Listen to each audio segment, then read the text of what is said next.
The Seattle Police Department has actually lost more officers than they have hired during the course of the first quarter of this year, and there is no concrete solution on how they'll change course.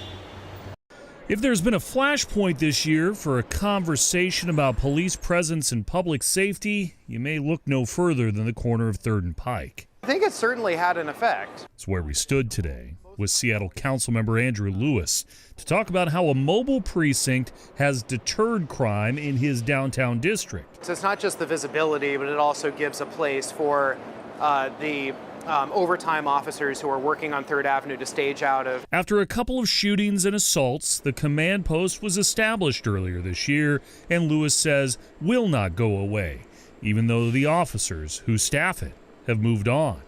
New data to be released officially tomorrow shows that 43 sworn police staff have left in 2022, while only 13 have been brought in, a net loss of 30, as the staffing slope continues to head in a downward direction.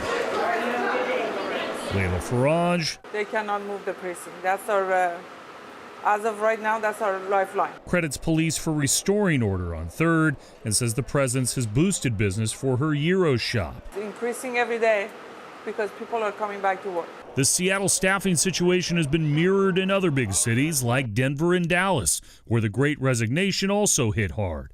But the Big D also saw a big reduction in violent crime, and Lewis says may have to be a model for his city. We need to start looking holistically at the response, right? We're not going to get out of the public safety crisis that we have in Seattle just by hiring more officers. We need to be hiring more officers. That's necessary, but it's not sufficient. We need to be hiring other responders as well. And that's just the facts. That's just a reality.